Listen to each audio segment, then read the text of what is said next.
Welcome to The Note. I'm Brian. We got some Valve news to kick things off, and that is that one of the writers of Portal 2 is back with the company, which could be a sign that the company might not have completely given up on making awesome single-player games.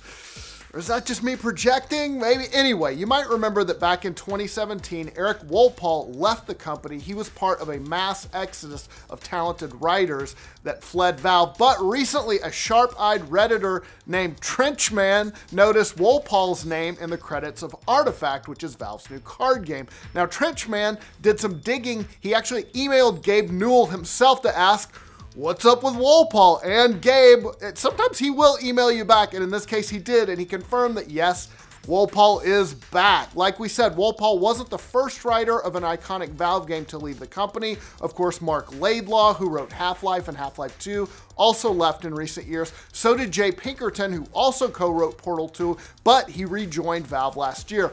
What does it all mean? Who the hell knows, but hopefully it means that we're getting a new single-player game from Valve that doesn't involve cards. And you know what? Shout out to Trenchman. That was some good reporting, buddy. Hey, Trenchman, doing some digging. Doing some work. Putting work in, Trenchman. Speaking of card games, a bunch of designers of the card game Hearthstone, which I've spent many dollars on, are working on a new project. Ben Brode, the former director of Hearthstone, has started a new studio called Second Dinner, along with a bunch of other ex-Blizzard staffers like executive producer Hamilton Chu. Now, they posted a video on YouTube recently showing off their new offices in Irvine and dropped a big announcement on us. They're working on a new project with Marvel, and they got $30 million in investment funding from the Chinese tech company NetEase.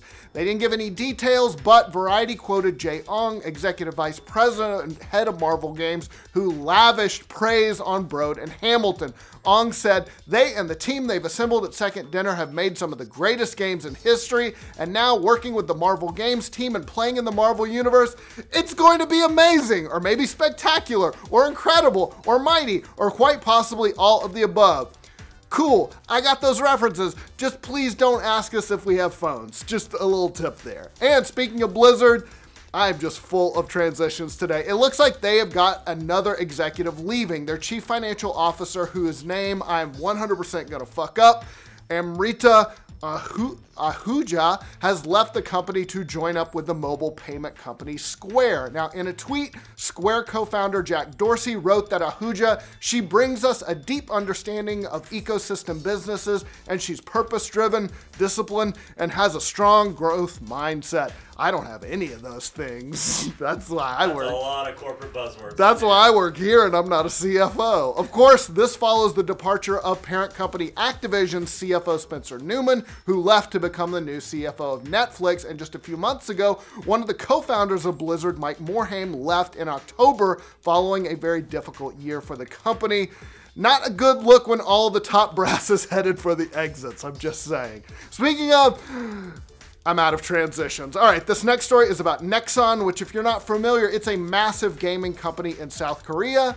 Now it's up for sale. Reuters reports that Kim Jong-ju, the founder of the company, is set to sell his controlling stake that is worth about $9 billion. Kim is apparently tired of the ups and downs of the gaming industry and wants to do something different. And when you're worth that much money, you can do whatever the hell you want. Nexon is known for online games like Nexus, The Kingdom of the Winds, and Cartrider. You know what? We should all pool our money. Who wants to buy a South Korean gaming company? I got 50 cents. I haven't got paid yet. Oh, we should call Soulja Boy. He's got some disposable income from selling all those bootleg consoles.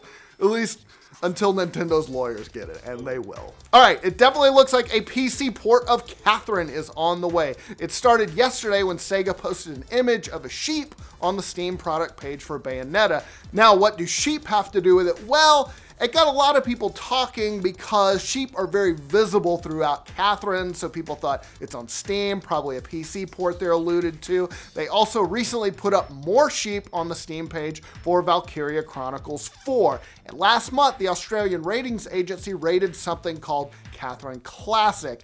And even more recently, the ESRB posted an M rating for the game. It was listed as being for Windows PC, also for Xbox One, PS3, and the Xbox 360. So pretty good evidence that something is coming. Now, the original came out back in 2011, and a remaster called Catherine Full Body is currently being made for the PlayStation 4 and the Vita. IO Interactive has announced a new HD collection of some Hitman games. In a tweet, they announced the Hitman HD Enhanced Collection, which has Hitman Blood Money and Hitman Absolution, both of which will be remastered in 4K. They will run at 60 frames per second. Of course, there are the other bells and whistles too: better texture resolution, super sampling, upscale support, improved lighting, and updated controls. It's going to release January 11th, that's next week, for PlayStation 4 and Xbox One. Finally, Epic Games has rolled out the latest batch of free games in its brand new store, and one of them is really worth checking out if you haven't already. Actually, two of them are really good. Super Meat Boy, it's available now until January 10th. All you got to do is log into the store, add it to your account, and from January 10th through the 25th, you can snag the narrative adventure What Remains of Edith Finch, which came out back in 2017. Very well received. So yeah, both of those are very worth your time, and you cannot argue with that price. All right, that's all the news we've got for you today. Let us know what you think about all these stories down in the comments below. For all your news from all around the internet, like this video, subscribe to The Know, hit us up on our website, theknow.tv. See you tomorrow. Oh wait, no, it's Friday. I won't see y'all at all. My ass will be sitting at home playing video games. Have a great weekend, everybody.